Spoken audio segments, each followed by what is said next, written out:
¿Cómo están? ¿Qué tal? Bienvenidos a la edición inaugural de 3x7, aquí en Caretas Digital. ¿Por qué 3? Porque somos Valery Vázquez de Velasco, Carlos Paredes y Enrique Chávez. ¿Por qué 7? Porque vamos a darle una mirada, repasar, analizar y tratar de entender estas semanas frenéticas, interminables que vive el Perú en su vida política. Y porque 3x7 es 21 minutos, que es lo que dura este podcast, que es una excelente forma de pasar el sábado en la mañana. Y así ustedes saben que cortamos en 21 minutos. Por supuesto, la noticia de la semana, veníamos de la caída del gabinete Valer, que duró pues 4 días, y ahora llega el gabinete Torres.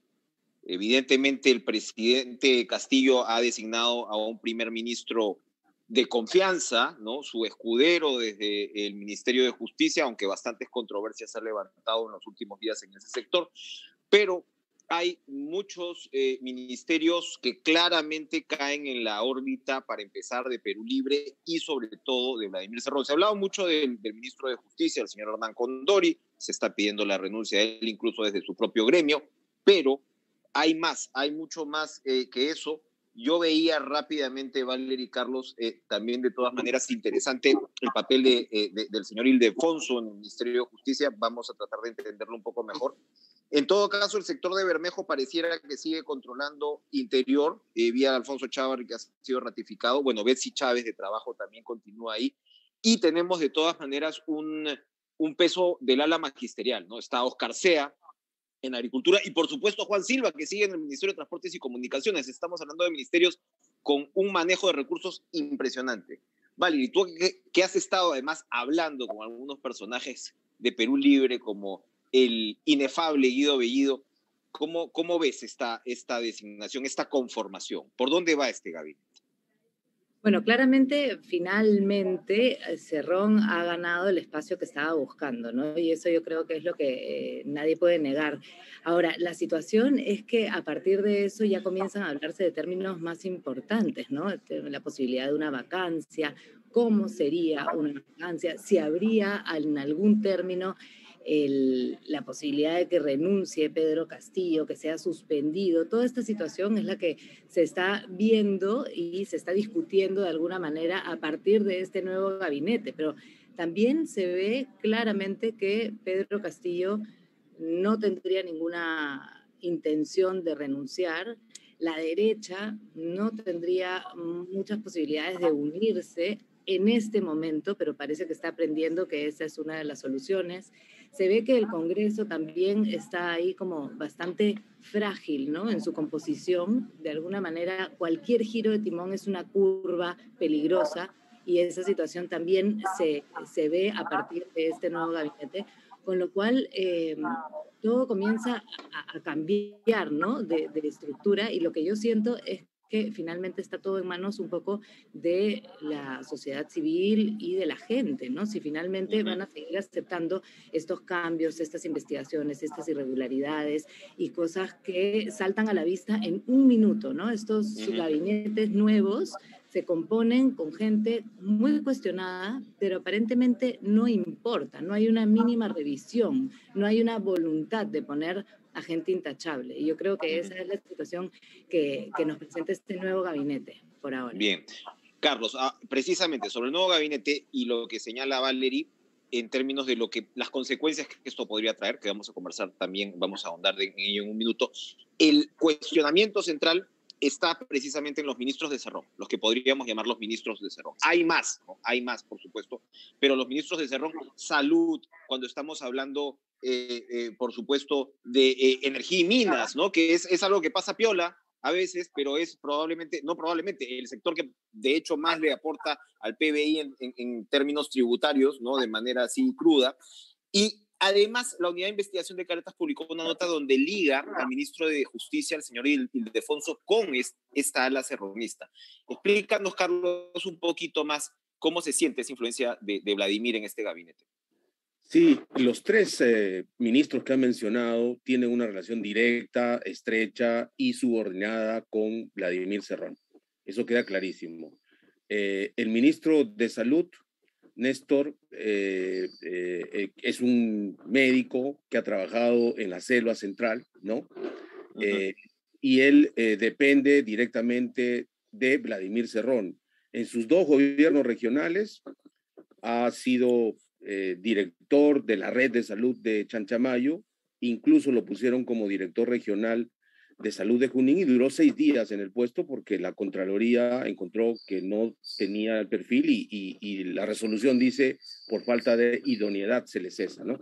En el caso del ministro de Energía y Minas, que como tú dices es un sector muy importante para la economía peruana, ha puesto a un estudiante no graduado de Ingeniería Metalúrgica de la Universidad del Centro, el señor Palacios, porque todavía no es ingeniero, que también ha sido director regional de Energía y Minas en Junín, y ahí, por ejemplo, se dio el famoso caso Chinalco, esta denuncia muy grave de un supuesto soborno millonario, se habló hasta de 15 millones de dólares, para que el proyecto minero Toromocho en La Oroya pueda tener primero la licencia social, que es muy difícil.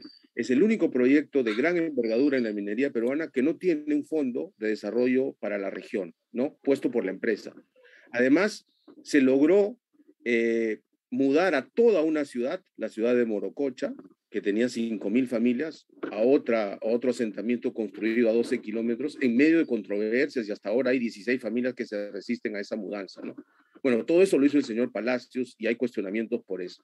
Y en el caso del ministro de Justicia, es un magistrado en actividad hasta esta semana, era juez provisional de la Corte Superior de Ancash y también fue juez supernumerario en la provincia de Junín, donde Cerrón también tenía unos casos pendientes. Ahí se conocieron y todo indica que él ha sido parte de este gabinete en la sombra que tanto se denuncia, porque en el portal de transparencia se ha podido detectar hasta 10 ingresos a Palacio de Gobierno. Claro, no dice que va a ir a hablar con el presidente, siempre dice que va a ir a hablar con Beder Camacho, ¿no? Pero al parecer ha sido el asesor directo en la investigación que la Fiscalía tiene iniciada contra el presidente y varios funcionarios más por los escándalos pues, que ya sabemos, Carolín López, la venta del biodiesel y los ascensos o presiones para los ascensos militares. Eso es grave porque como magistrado en ejercicio, él está impedido de ejercer cualquier otra función pública o privada, menos ser asesor en la sombra del presidente. Eso sería incompatible totalmente. Además, administrativamente ha violado algunas normas del Poder Judicial, visitando otro poder del Estado sin comunicar al presidente de su corte, ¿no? Eso es gravísimo, me parece. Bien, entonces, ahora, sencillamente para remachar ahí, Ildefonso, el ministro de Justicia, jugaría más con Castillo en sí que con Cerrón o con Bermejo, por decir. Bueno, yo creo que es una ficha importante para manejar procuradurías. Ten en cuenta que el Ministerio de Justicia es el que nombra el Procurador General de la República, cargo que está vacante porque a Soria lo han cesado después de un informe de Contraloría, que desde mi punto de vista venía con un error de nacimiento, ¿no? Había sido mal nombrado por Vizcarra, de eso se aprovechó el hoy Premier, que antes era ministro de Justicia, y también hay procuradurías importantes que están en este momento litigando en las investigaciones fiscales como dinámicos del centro, que tienen que ver directamente con Cerrón, y con otros más que tienen que ver con Perú Libre, ¿no? Lavado de activos. Yo creo que es importante controlar ese ministerio para efectos de Cerrón. Perfecto. Y le añadiría sencillamente la próxima designación del jefe del INPE, ¿no? Porque, claro, sacaron a Susana Silva en medio de una controversia, liberación de Antauro, ¿no? De nombrar al traslado de Fujimori como viceministro de Justicia, ¿no? O sea, el señor Comodín pasa de ministro del Interior a ministro de Defensa, ahora es viceministro de Justicia. Así Carrasco, ojo, que tiene experiencia en investigaciones fiscales de corrupción y nada nos garantiza que esa experiencia la use a favor de los dinámicos del centro. Perfecto. Cuidado con eso. Valery, tú estabas tocando un tema súper importante. A ver, toda esta situación con el gabinete de alguna manera extrema, ¿no? La tensión con el Ejecutivo. Ayer el medio de César Hildebrand difundió este audio donde se ve pues a la presidenta, o se escucha a la presidenta del Congreso en un hotel, ¿no? En un restaurante con otros congresistas prominentes de la derecha, por llamarlo de alguna manera, en fin, hablando una serie de cosas, pero el fondo de la reunión era ver cómo se modifican artículos, etcétera. Nosotros esta semana en Caretas además publicamos un editorial donde dábamos cuenta y advertíamos de esta declaración que había hecho la presidenta del Congreso, donde dijo, así muy suelta de huesos, que si se vacaba, ¿no?, a Castillo y a la vicepresidenta, ella asumía, ¿no?, la presidencia de la República y el Congreso se quedaba. O sea, tú convocas elecciones, pero convocas elecciones solamente del presidente de la República y este Congreso se quedaría a completar los 5 años. O sea, le darías al próximo presidente o presidenta de la República el regalito de entrada, decirle no tienes bancada. Lo cual además constitucionalmente es una figura muy compleja, es una interpretación muy controversial, pero voy a lo que tú precisamente tocabas, que era el liderazgo del Congreso no se ve todavía por dónde salir, y a mí me llama la atención incluso que ni siquiera hayan censurado a los ministros más controversiales, ¿no? Claro, estás de todas maneras tratando de cocinar una vacancia, pero los pasos previos y por dónde iría esa salida eventual del presidente de la República tampoco se entiende bien. Y tú también decías, esto también va a tener una reacción de la calle. Probablemente si el Congreso diga, nos quedamos, nos sentamos nuestros reales, la calle pueda también reaccionar al respecto. ¿Cómo avisoras ese escenario? A ver, lo que está sucediendo en el Congreso, como te decía al principio, pareciera que tiene algún tipo de forma que realmente Pedro Castillo, con esta presión que le ha puesto Vladimir Cerrón, tendría los votos para no ser vacado.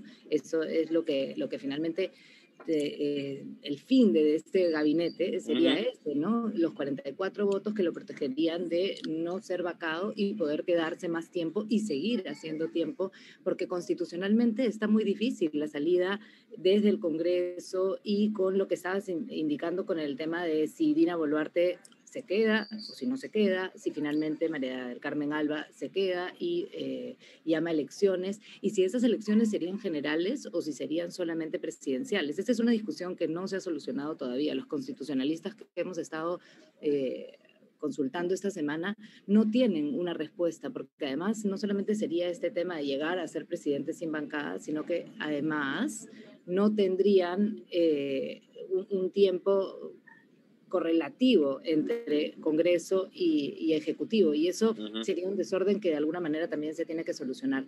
Con lo cual, la salida por ese lado para ver si se proponen elecciones generales y el Congreso se queda, bueno, yo creo que es tan desatinado como los comentarios últimos de la presidenta del Congreso. Es algo que no se puede decir, que no se puede asegurar, porque como te digo, los especialistas, los constitucionalistas más serios que hemos consultado, pues no tienen todavía una salida, ¿no? Existe un vacío en ese sentido. Y mientras tanto tienes un Congreso que aparentemente protegería a un Castillo de quedarse y pues la figura de la vacancia también, por más frágil que sea, porque también cualquier cosa puede hacer que esto cambie, ¿no? Iván García decía, es como un caleidoscopio, ¿no? En el momento mínimo en que se mueve una luz, la figura cambia completamente y eso puede ocurrir. Entonces, en ese sentido también es difícil. Y lo otro, que sería un movimiento por parte ya de la sociedad civil, que sí se ha ido pronunciando, incluso grupos de la sociedad civil que estaban de acuerdo, por supuesto, con la elección democrática de Pedro Castillo desde el principio, ahora también intentan ver una salida con prescindir de él, ¿no? Entonces, esa figura también ha cambiado y probablemente ellos también puedan mover a gente a la larga, no solamente en Lima, porque también ese es un problema, ¿no? Cuando las personas dicen, la gente se va a organizar y van a salir a marchar, yo digo, bueno, si salen a marchar en Lima, con todo lo que se ha desacreditado, la fuerza, digamos, limeña, con las mismas elecciones, no solamente por la publicidad que se pueda haber hecho, a la propaganda que puedan haber hecho desde Perú Libre, lo cierto es que se necesita también que el país reclame un orden, ¿no? Que el país reclame seriedad en todos los sentidos. Y no solamente puede ser eso visto desde los movimientos de la capital, ¿no? Y ya no te hablo de movimientos de derecha extrema, ni resistencias, ni nada de ese tipo, porque eso por supuesto que ya no entra ni siquiera en la ecuación. Yo creo que tiene que ser, pues si en alguna forma la gente se levanta a reclamar lo que es justo, un gobierno que funcione y que avance y que no esté haciendo todas estas coartadas para poder seguir, avanzar sin ningún filtro mínimo, pues evidentemente la gente tiene que protestar, pero eso aparentemente todavía pide mucha madurez, ¿no? Madurez por parte de todos, de todas las partes, tanto derecha como la izquierda moderada y todas las diferentes acciones que hay alrededor de este Congreso y del Ejecutivo.